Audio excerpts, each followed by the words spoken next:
Saúde a todos, meu nome é Elias Júnior, eu sou médico, diretor da plataforma MPO Saúde, que leva você e conduz a uma vida mais leve e mais saudável, sem medo e sem exagero. Hoje eu recebo a doutora Joana Cordeiro, ela é médica, psiquiatra, e nós vamos conversar vários temas, mas vamos começar com um específico, porque hoje, começa dezembro, o último mês do ano de 2025, o primeiro ano que a gente foge, distancia do fantasma da pandemia, e nós temos alguns assuntos para debater, porque nesse último mês, um mês festivo, um mês que aumenta e aflora as emoções pessoais, por que especificamente nesse mês as doenças da saúde mental tendem a aumentar e a oscilar? Então, primeiramente, agradecer a doutora Joana Cordeiro pelo convite de estar aqui conosco. E antes de tudo, doutora, eu queria que você se apresentasse um pouquinho para a gente, falasse como é que foi a sua formação. E eu ouvi num podcast o ator Diogo Vilela falando que ele fez um experimento dentro do Hospital Pinel, no Rio de Janeiro, para ele encenar uma peça de uma pessoa com doença mental. Eu achei muito curioso, porque ele passou lá meses e meses e ele contou várias histórias. Então, a doutora que passou,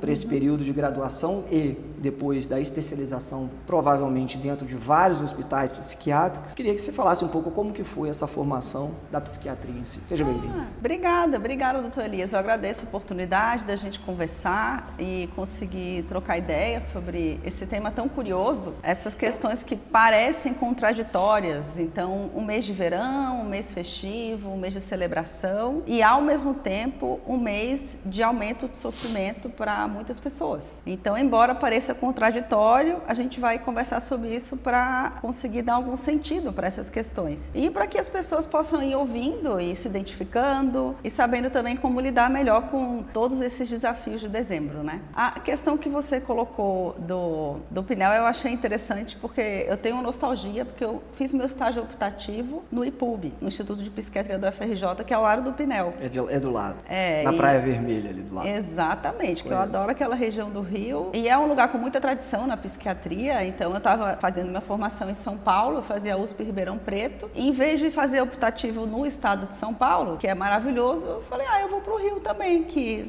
já foi capital do Império, teve a primeira universidade do país, eu acho que a primeira até foi na Bahia, no Brasil Colônia. Mas enfim, é um lugar com muita tradição na medicina, muitas vagas de residência médica ficam ali naquela região e foi bem bom, foi bem rico. Assim. Você fez uma optativa lá? Fiz optativo lá. Mas a sua residência foi em Ribeirão Preto? Foi em Ribeirão Preto. Sobre a minha formação, eu sou pernambucana, os ouvintes vão ver no meu sotaque que eu sempre tento preservar. Quando eu estou perdendo, eu volto lá, danço um frevo, maracatu, como cuscuz, a tapioca e recarrego o sotaque. Mas eu saí de lá em 98. Então, eu fiz a minha graduação em Curitiba, na Federal do Paraná. Depois eu fui para o estado de São Paulo, em Ribeirão, fazer psiquiatria. E já conheci um gaúcho, que eu estou com ele há 20 anos. E vim morar aqui no interior do Rio Grande do Sul, me credenciei, é muito bom morar aqui. A medicina no interior é muito boa de praticar, porque a gente tem demanda por atendimento, a gente se realiza atendendo. Então, já faz 13 anos que eu atuo aqui como psiquiatra. E durante os 3 anos de psiquiatria lá em Ribeirão Preto, muito contato com o hospital de saúde mental? A vantagem da prática num hospital escola bem estruturado é que a gente consegue ter treinamento em vários cenários de necessidade do paciente. Então, a gente tem o modelo de internação terciário, que são pessoas com doenças de alta complexidade, refratárias, crônicas, com tratamentos mais complexos, de psicofarmacologia mais atualizada, avançada, desafios de interação medicamentosa, com outras doenças também, outras comorbidades, e também eletroconvulsoterapia, psiquiatria intervencionista, tratamento com ketamina, estimulação magnética transcraniana. A gente consegue, no nosso treinamento, ter essa formação mais abrangente e também ambulatorial. Então, tem o cenário de consultório, de pacientes que não estão internados, que estão em segmento, hospital dia, internação integral, CAPS. Então, são 3 anos, daí dá umas 7.000 horas em que a gente vai passando várias vezes nos mesmos lugares, porque o aprendizado é por repetição, Tem que ver várias vezes para ir assimilando. Sim, eu sou médico anestesista, então dentro do nosso período lá de formação, a tendência para quem faz residência médica é que eles condensem o máximo de coisas, o máximo de problema de gravidade dos problemas dentro dos 3 anos. Então a gente passa, né, os 3 primeiros anos ali de formação da residência médica, pegando as coisas mais cabulosas e diferentes dentro do nosso tema. Então eu imagino que deva ser assim também para o psiquiatra, né, diferentemente daquele que às vezes escolhe ficar dentro do consultório, mas ele pega as diversas coisas, e você colocou aí muito bem, né, que são às vezes uma graduação maior do que você pega dentro do seu consultório.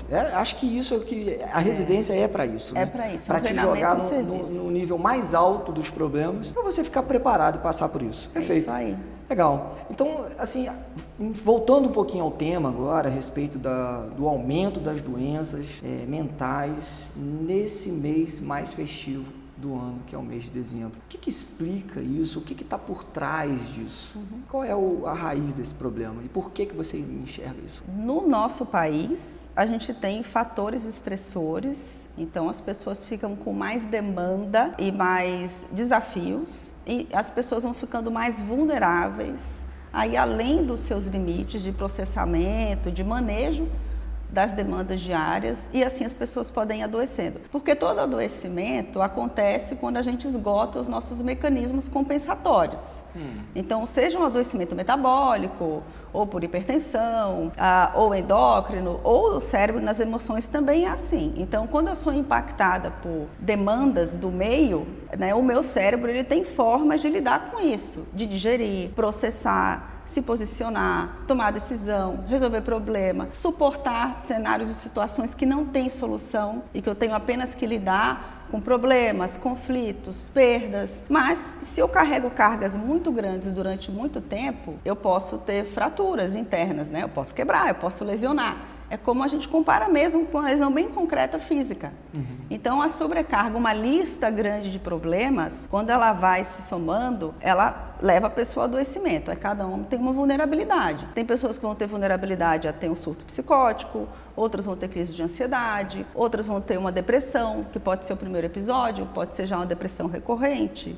Tem pessoas que estão numa fase de mudança bem importante, conseguindo evitar consumo de álcool, drogas, ou compras por impulso, alimentação, transtornos alimentares, jogo por impulso. E dezembro é uma época de muito acesso, muito assédio para esses comportamentos de consumo. E ano que vem eu penso, amanhã eu pago os boletos, né?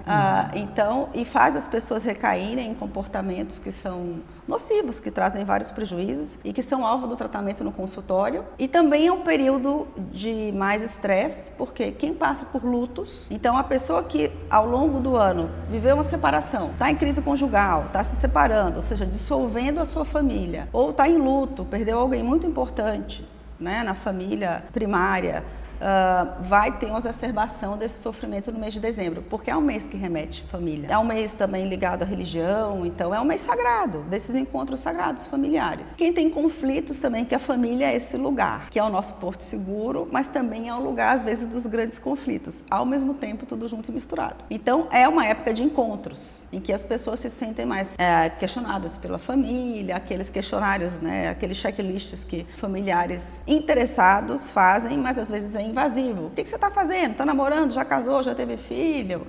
Então vai checando a evolução patrimonial da pessoa, se a pessoa atende aos itens de pertencimento àquele grupo. Se ela cumpriu todas as promessas que ela fez lá em janeiro. Exatamente. E se chega agora esse contraste, se joga tudo para essa pessoa no mês de dezembro. Então essa é a raiz desse aumento das doenças mentais, se assim pode dizer, no mês de dezembro. Exato, essas pressões externas. Mas o mais importante, na verdade, é o ambiente interno. É como eu entro em consonância com essas demandas. Porque as pessoas podem me cobrar, podem perguntar, podem se desagradar. Mas se eu tô bem situada no meu momento de vida, se eu fiz as pazes com a minha fase, eu fiz o que deu, né? O que foi possível, nem tudo é como a gente quer, tal coisa eu quero, mas querer não é poder, fiz o meu melhor, mas não foi suficiente. Então, se eu consigo lidar bem com o meu saldo de vida, não vai me impactar tanto a pressão externa. Mas todo mundo precisa de reconhecimento, ser valorizado,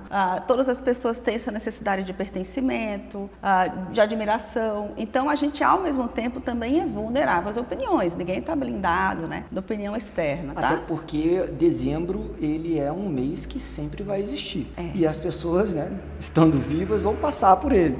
Então, você acha também que o que precisa ser feito é chamar a atenção para isso, para que as pessoas possam ficar um pouco mais fortalecidas frente ao que pode vir. É essa a ideia, no caso. É essa a ideia. Então, quando você abre um espaço de comunicação como esse, a gente traz esse tema, que a princípio parece contraditório. A princípio é um mês festivo, é um mês de celebração, né, de compras, de verão, aqui é quente, a gente está no país tropical. Como que essas pessoas estão falando que todo mundo piora? É muito importante ter esse espaço, porque quem se sente ansioso, angustiado, exausto, tem uma sensação maior ainda de inadequação, entendeu? A pessoa que não divide isso com ninguém pensa, mas eu tô muito problemática mesmo, porque eu olho, tá todo mundo bem maravilhoso e só eu tô me sentindo assim, um peixinho fora d'água. E aí quando a gente traz esse assunto, revelando que não, na verdade tem uma tribo enorme aí que tá vivenciando a mesma coisa que você, né? Que estão exaustos, esgotados, ansiosos, com insônia, lidando com problema, dívida, conflito, né? Com as metas de vida todas ali por cumprir, enfim. E estão em sofrimento também. Aí, de novo, aí esse ser humano se sente mais normal, né? De novo pertencendo a um grupo de realidade mesmo. A gente sai da idealização. O problema do dezembro é que fica um contraste muito grande entre a idealização que a gente tem a vida toda, da situação ideal, amorosa, financeira, de carreira, de família. Então tem o contraste dessa idealização e da realidade. Então não é uma teoria, existe mesmo um aumento na prática, no consultório. Sim. E por demanda. É um fato, é uma realidade. A gente até usa o termo dezembrite, né? Que é uma inflamação mesmo do calendário ali no mês de dezembro. E inclusive é um mês de mais tragédias assim na nossa área, de desfechos mais difíceis, que é um mês de mais tentativa de suicídio. Então é um mês de mais ocorrência mesmo de urgências psiquiátricas, que vai ter mais demanda de urgência nos pronto-atendimentos, que os colegas de outras especialidades nos consultórios vão se deparar mais com essas demandas, né, que tem que ter uma colaboração de psicólogos, de psiquiatras para manejar, para atender melhor essas pessoas. Então é um fato mesmo, estatístico. E por que não dezembro ao invés do janeiro branco? Pois é. Será que o janeiro branco foi escolhido por conta do aumento que vem em dezembro e ele estoura lá em janeiro? Será que pode ter sido por causa disso? Essa é uma boa pergunta, porque o janeiro branco, eu não sei o que motivou o calendário. A gente sabe o setembro amarelo, que é uma data da OMS, Sim. que coincide com também o suicídio de um adolescente nos Estados Unidos, Bacana. que tinha inclusive um carro amarelo. Ele tinha um carro antigo, amarelo, e era muito conhecido, ele era do ensino médio, e ele cometeu suicídio dentro desse carro. E foi algo muito impactante para a comunidade, porque era um garoto amado pela família, pelos colegas, divertido, gostava de música, de dançar, enfim, uma pessoa feliz e saudável, mas que lidou com muitos problemas, sem conseguir dividir com ninguém, foi no limite dele, chegou além do limite, não conseguiu buscar ajuda para ter soluções, e no momento de desespero, impulso, teve um comportamento de risco que foi letal e morreu, né? Então foi uma tentativa de suicídio letal. E que foi muito chocante, mas que a família conseguiu fazer dessa tragédia um motivo para informar, um movimento mesmo. E virou um movimento mundial. Então a gente sabe que o setembro se inseriu com essa narrativa, com essa história, né? Ancorado aí nessa história dessa família. Agora o janeiro eu não sei. E faz muito mais sentido ser dezembro. Dezembro é o mês. Quem sabe a gente não muda esse movimento para dezembro. Exato, né? Fica aí a sugestão. Doutora Joana, a medicina está sempre tentando dar resposta para problemas. E tivemos, né, a gripe espanhola, a peste bubônica, os infectologistas para resolver. Nós tivemos a epidemiologia a respeito de vacinas. A psiquiatria, a saúde mental, ela foi testada né, na pandemia de 2019, do Covid-19. Verdade.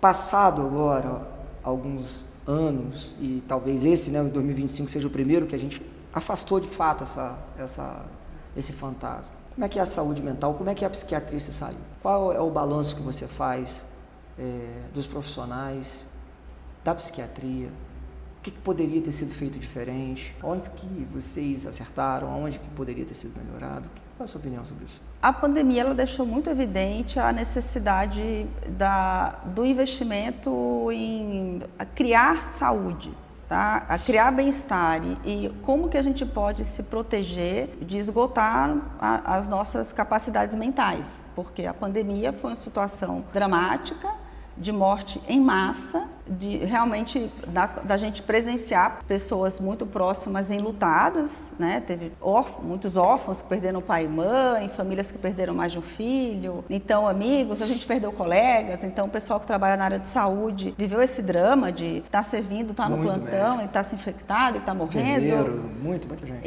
Isso, e quem trabalhava em UTI, internar, entubar o colega e ficar ali do lado e ver o colega afundando, aquela sensação de impotência, assim, que levou a gente numa situação de sensação mesmo de vulnerabilidade que foi única. Então ela testou mesmo os nossos limites bem além e mostrou o seguinte, que quem já vinha num estilo de vida que tinha comportamentos adaptativos de saúde, né, que são relações de qualidade, tempo durante a semana de autocuidado, de pausa, de lazer, que conseguia dormir, que conseguia se alimentar bem, é o básico que ninguém consegue fazer hoje em dia, né, que estava com massa muscular preservada, inclusive, porque a gente fala muito da conexão músculo-cérebro. Então, quem tem uma boa bioimpedância, né, como o nosso cérebro é muito exigente, consome 20% da nossa energia, do nosso oxigênio, quem está com a saúde física realmente em dia, vai suportar mais os impactos dos estresses emocionais. E até quem internou também e estava metabolicamente saudável, com a boa bioimpedância, também teve alta precoce, ou teve uma reabilitação melhor. Então, esse extremo da pandemia, ele deixou evidente a necessidade de você investir em saúde. Você não precisa esperar que você adoeça, que entre em crise, fique em incapacidade para buscar um profissional de saúde, inclusive de saúde mental. E na psiquiatria, isso foi uma grande mudança, porque as pessoas tinham muita resistência, e com toda razão, porque a psiquiatria já foi um pesadelo, né, bem recente, com práticas que geravam muito estigma, né, e sofrimento. Então, a reforma das práticas psiquiátricas, ela vem nos últimos 30 anos acontecendo, né? Então, as pessoas tinham muito medo. Quem tem medo tem juízo. E elas não vinham. E nesses 5 anos mudou. Então, se naturalizou mesmo. A própria faculdade, ela tinha um distanciamento, né? Na minha época, a psiquiatria era uma cadeira menos colocada, né? Isso mesmo. Na verdade, eu lembro quando eu escolhi fazer psiquiatria há 15 anos, que o pessoal falava, mas vai deixar de ser médica por quê? Né? Veio até aqui e agora vai sair. Aí eu falava, gente, mas o cérebro fica onde? Fica na tua pochete, fica na tua mochila? Sim. Não é dentro do corpo, né? Então, e tinha mesmo essa questão de ser uma sub-área. Sim. Né? Isso mudou. Então, a gente conseguiu ver o óbvio, que nós somos seres emocionais e racionais e que é uma parte importante da vida. E né? A psiquiatria estava preparada? Ela conduziu bem? Não, porque... Ela deu resposta? Olha, a gente tem muitas respostas científicas, então tem muita produção de conhecimento. Tem uma questão da pandemia, inclusive, que foi uma questão do estresse pós-traumático. Foi uma experiência traumática de você ser colocada numa situação de risco de vida ou da tua integridade, ficar em confinamento, né? Teve empresas que quebraram, pessoas que ficaram desempregadas, que passaram necessidade básica mesmo, isolamento, medo, vulnerabilidade. Então, teve muita produção sobre essa questão do estresse pós-traumático e muitas intervenções altamente qualificadas para cuidar dessas pessoas. Isso teve um crescimento de profissionais habilitados para atender essa demanda, tanto que quando teve a enchente aqui no Rio Grande do Sul ano passado, teve toda uma força da tarefa estadual, né, liderada pela RIGS, para atender essas pessoas online, que foi a pandemia que trouxe o atendimento online, porque era proibido. É verdade. Não era considerado consulta médica, a gente não podia. Nós atendemos muitos pacientes aqui, em parceria com a Farmácia São João, nessa época. Então foi uma quebra de paradigma, realmente. É uma quebra de paradigma, perfeito. É tanto que a telemedicina, ela funciona em caráter provisório durante 1 ano e meio, antes de ser ratificado, né? É mesmo. Era uma coisa totalmente nova, assim, as pessoas não sabiam como funcionava, né? Inclusive, depois de lá, mudou tudo. Inclusive, a minha geração, eu que me formei há quase 20 anos, eu tinha muita resistência ao online. E quando eu comecei a atender, eu marcava menos porque eu ficava exausta. Eu sentia que eu tinha que entregar muito mais para ficar olhando para a câmera, para o paciente sentir que eu estava dando atenção, ouvindo, avaliando, e achava que não ia funcionar, que era um quebra-galho. E como foi importante mesmo a gente ficar exposto a essa necessidade, porque, na verdade, às vezes o online ele aproxima mais que o presencial, porque eu atendia a pessoa em casa, descabelada, de pijama, na cama, no sofá, e vinha o gato na consulta, vem o cachorro, aí passa o familiar. Te humanizava, né? E a outra pessoa falou, mas a doutora é muito parecida comigo. Que legal. Exatamente. E ali dá uma troca. Dá uma troca. Isso mesmo, aproxima, identifica, gera identificação. E a telemedicina, ela ajuda muito, principalmente nessa área da psiquiatria, porque em cidades pequenas, por exemplo, às vezes você tem 1, 2 ou 3 médicos. E tem uma pessoa que vai querer buscar uma pessoa fora dali. Então a telemedicina, ela quebra essa barreira geográfica. Perfeito. Como uma pessoa de outra cidade pode vir pegar aquele médico da cidade pequena também, que ele, durante muito tempo, não pôde atender as pessoas de São Paulo. Mas agora o médico da cidade pequena pode atender as pessoas de São Paulo e vice-versa. Então eu acho que foi dinâmico e foi benéfico a telemedicina, principalmente para a área de saúde mental. Só tem vantagens. Só tem vantagens. Amplia o acesso. Amplia o acesso. Então, amplia as possibilidades de atendimento. Sim. Então, como você falou, pode ser um profissional do grande centro, pode ser alguém que está numa cidade menor. Sim. E também torna possível até toda a sequência de atendimento, porque mesmo quem mora a 30 quilômetros daqui, às vezes não tem transporte, faz um modelo híbrido, faz uma consulta online. E você como médico, como colega, sabe também que às vezes tem um especialista que quer trabalhar e atender, mas ele e o paciente não conseguem se encontrar. Por conta da geografia. E uma plataforma online, então ela junta, é um Tinder de atendimento. Tá? Quem quer atender e quem quer ser atendido. Tá, a gente não tinha esse lugar de encontro, né? E Joana, é tão incrível porque até para o médico representou uma quebra geográfica para ele também atender. Sim. Hoje, se você quiser pegar e sair lá para Miami, sei lá, Flórida, Califórnia, e falar assim, eu vou atender daqui os meus pacientes do Brasil, tá tudo certo. É verdade. A doutora Joana não mudou. Porque muitas das vezes ele está ali com você. Então, olha só a quantidade de possibilidades que isso aumenta também para o profissional, não somente para o usuário. Né? Não, esse teu exemplo foi ótimo. Sei lá, eu passei uma semana em Brasília com minha mãe por uma questão de saúde e eu consegui manter a agenda. Perfeito. Então eu conseguia atender meia agenda. Sim. Eu tomava um café da manhã gostoso, conversava, cuidava e aí depois eu conseguia entrar num lugar com privacidade e atender quem precisava ser visto e não podia ser remarcado. Intercorrências a gente atende, aí envia a receita eletrônica, que é fantástica, né? Só falta agora voltar azul e amarela eletrônica, meu sonho. CRM, CFM, por favor, vamos autorizar a receita azul e amarela ser eletrônica. Aumenta o controle sobre essas receitas, padroniza os envios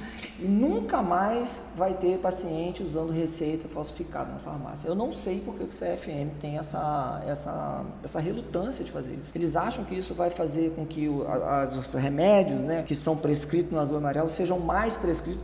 Eu duvido, eu acho que vai ser menos.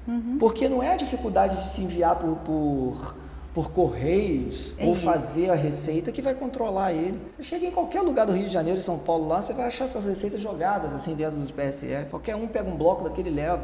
Isso é muito mais prejudicial do que só você poder fazer a sua receita. Exatamente. Eu olhar e falar assim, doutora Joana, você fez quantas receitas esse ano? Você está atendendo quem? Tem alguma coisa errada. Então controlou, não tem... Isso mas mesmo. enfim, isso é um papo para depois, na verdade. Mas é um papo bem importante, pensando no dezembro, porque é uma época que, inclusive, muitos dos nossos colegas de especialidade não fazem recesso, a gente fica mais disponível mesmo, a gente atende Natal, Réveillon. Então, as famílias se visitam, filhos veem os idosos e percebem um declínio cognitivo, uma alteração de comportamento, uma lentificação na comunicação e precisam, naquele momento, ir junto na consulta. E aí, como fazer? E a gente busca estar disponível para atender e o online, então eu também falo. Se eu viajar, eu atendo. Pode ligar que a gente marca uma consulta. E as plataformas online, elas também conseguem se manter disponíveis. Sim. Independente do calendário. Ou então, os filhos vêm visitar os pais, porque estão estudando fora, e os pais veem que os filhos não estão bem, que estão num grau de problema, sofrimento ou disfunção que ao longo do ano não foi percebido. Aí na convivência ali fica mais evidente. Eu tenho um primo que faz um uso dessas medicações que requer receita física E ele viajou para fazer a residência médica. Ele chegou em Curitiba e ele esqueceu na cidade de origem dele. E ele lembrou da minha plataforma e falou assim, cara, eu vou ligar para Elias para ver se ele me ajuda. E eu tenho médico, né? Nós temos médicos espalhados em vários lugares da cidade e nós tínhamos médico em Curitiba. Então ele pegou, a gente conseguiu organizar uma receita para o Uber levar até onde ele estava e a gente conseguiu salvar ele. Fantástico. Mas se fosse digital, tinha resolvido muito mais fácil, a gente tinha feito ali com muito mais segurança, etc e tal. É uma pena que o CFM ainda... Eu ainda acredito que o CFM vai passar por essa orientação e que vai fazer isso. E como vocês têm uma equipe também que consegue atender essas necessidades específicas e personalizadas, é isso. Até conseguem ter esse jogo de cintura para usar uma rede de relacionamento e além e fazer a pessoa ter acesso à receita. Porque é dramático mesmo a pessoa interromper bruscamente um tratamento, porque é muito comum esquecer. Outra coisa no fim do ano que eu adoro estar disponível são meus pacientes que viajam e esquecem os remédios. Eu falo, olha, não estraga as tuas férias. Você entra em contato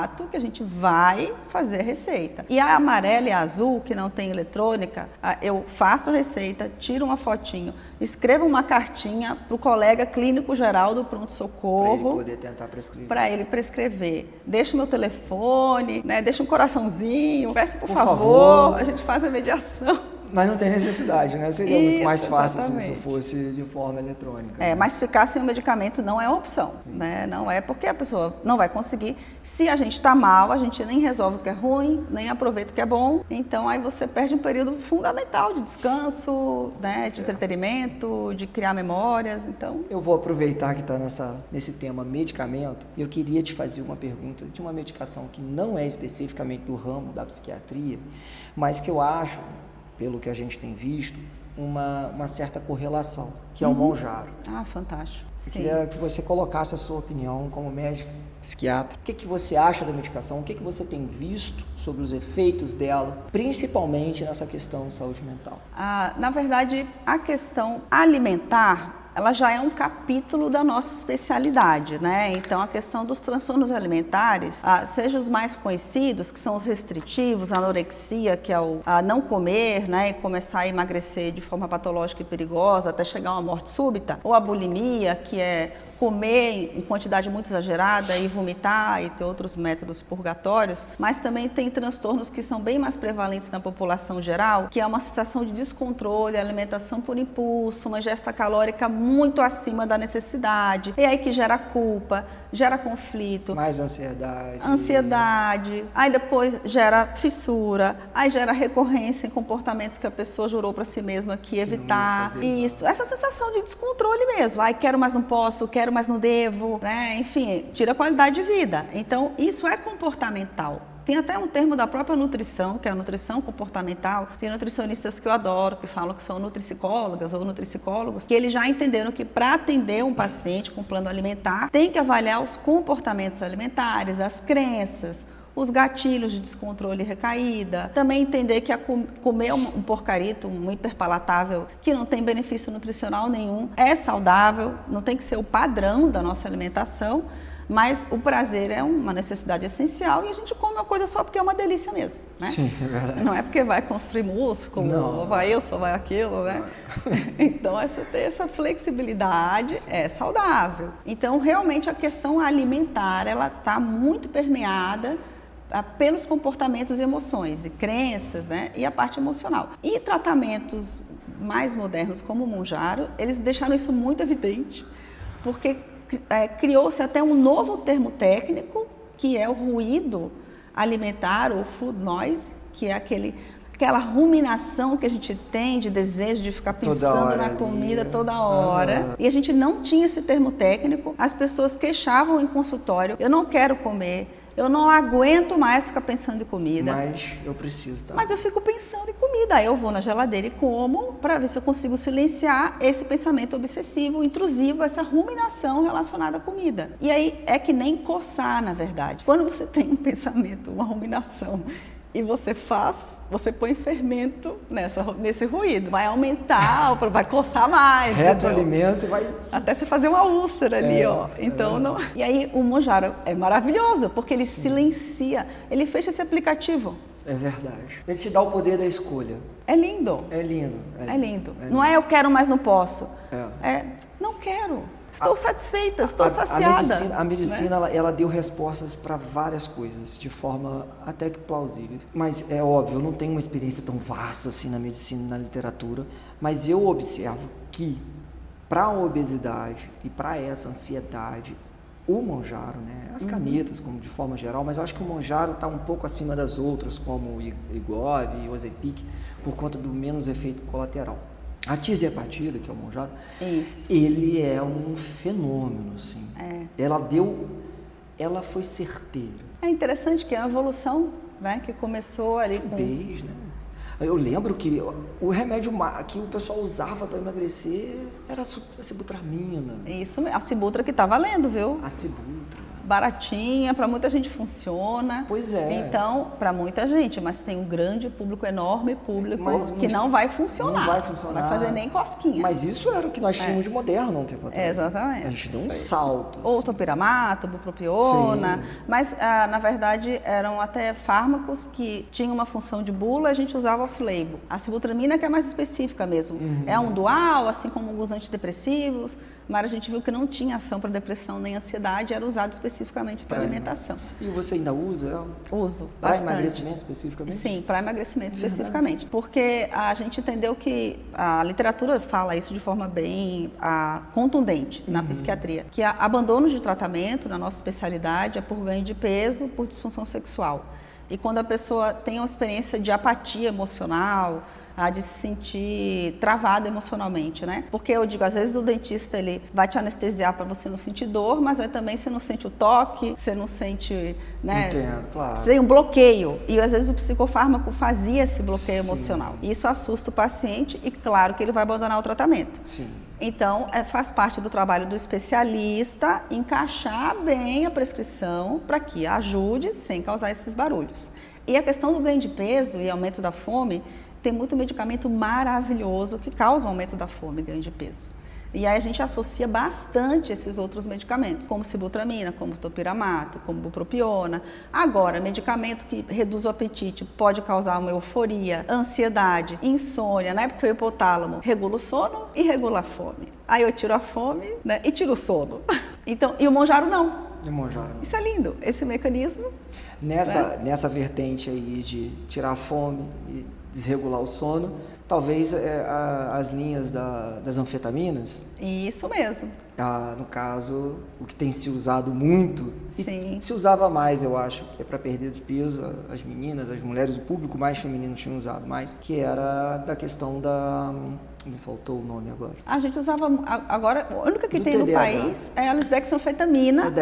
Lisdexanfetamina. Que veio com Venvance, a marca referência, Juneve, aí teve quebra de patente, agora... Agora, né? já tem genérico por aí. Isso, e que é maravilhoso, porque ele tem uma indicação de bula para TDAH e para transtorno alimentar. É verdade. E aí quem tem essa comorbidade, aí a gente, com o medicamento, a gente trata as duas condições. Mas com os riscos da anfetamina, né?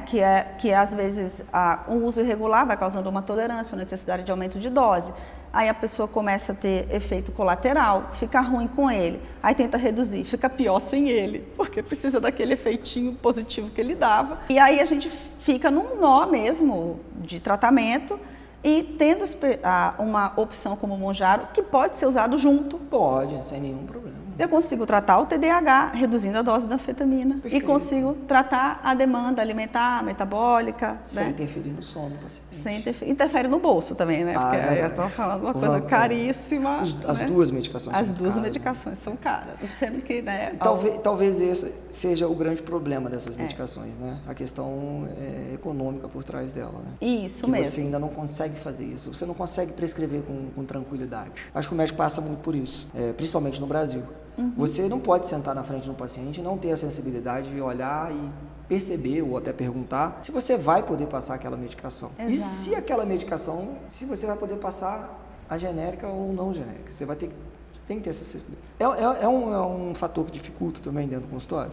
Isso, na verdade, a gente tem que estar disponível para ter essa conversa. Eu vou te passar tal fármaco. Quando o paciente fica à vontade, ele mesmo começa a perguntar: eu posso comprar o similar? Posso comprar o genérico? Posso mudar de marca? É igual? É diferente? Sim. Isso é psicoeducação, educação em saúde. E é importante a pessoa ir aprendendo, virando um pouco especialista, né, no tratamento dela. E isso é o que torna possível ela fazer o tratamento, sem gerar um sofrimento, sem gerar um rombo no bolso, um endividamento, né, um problema no orçamento. Abandono por conta de falta de dinheiro mesmo, de adesão, passa muito por isso. A saúde financeira também é saúde, né? Então, a gente tem que pensar nisso junto também. Não, perfeito. Eu acho que a gente bateu um papo muito expressivo aqui sobre saúde mental, até porque a gente pegou bastante áreas diferente daquelas que a gente não estava acostumado. A gente falou de medicações diversas. Então, doutora Joana Cordeiro, eu só tenho que te agradecer mais uma vez por você ter vindo, ter aceitado o convite, ter participado dessa conversa. E em nome da plataforma MPO Saúde, eu queria desejar a vocês saúde, leveza, sem medo e sem exagero. Queria que você deixasse uma mensagem final também para todo mundo. Qual é a mensagem que a doutora Joana deixa de positivo para esse final de 2025? Vai ser uma mensagem contraditória igual a dezembro, tá? Assim, que o sofrimento faz parte da nossa existência, né? Assim, quem você olha para alguém que não está sofrendo, você está vendo essa pessoa de longe, você não está vendo ela como um todo. Então, essa é a mensagem contraditória. O sofrimento faz parte, não vamos ficar assombrados pelas nossas emoções. A gente vai ter tristeza, vai ter raiva, vai ter medo, vai ter alguns arrependimentos e a gente também vai ter felicidade, empolgação, desejo, realização. Então, uma vida normal, que está saudável, coisas ruins e boas acontecem ao mesmo tempo. E a gente pode, inclusive, ter muito sucesso, ter muita prosperidade e adoecer. E estar doente, e ter uma experiência positiva de tratamento, e sair de uma doença melhor do que a gente entrou da doença. Agora, para isso, a gente tem que aprender a pedir ajuda especializada. Quando a gente está com um problema, a mapear os aliados que vão ajudar a gente a lidar com esse problema. Essa é uma questão também de consultório, que as pessoas se sentem em fracasso quando vão no psiquiatra ou no psicólogo. E a gente sempre esclarece que você pode ser independente, ter autonomia e ser bem-sucedido, mas ninguém é autossuficiente. Então, e a gente, quando adoece, a gente elege os nossos psiquiatras preferidos e psicólogos preferidos para cuidar da gente. Porque, né, eu falo, cardiologista tem infarto, oncologista tem câncer e ninguém vai se cuidar sozinho. É da natureza humana a colaboração mútua e um cuidar do outro. Então, eu acho que o recado é esse, tá? A gente aceitar isso, a nossa condição de base, de existência e eleger quem vai cuidar da gente. Perfeito. Tá dado o recado. Muito obrigado, doutora. Obrigada também, eu que agradeço.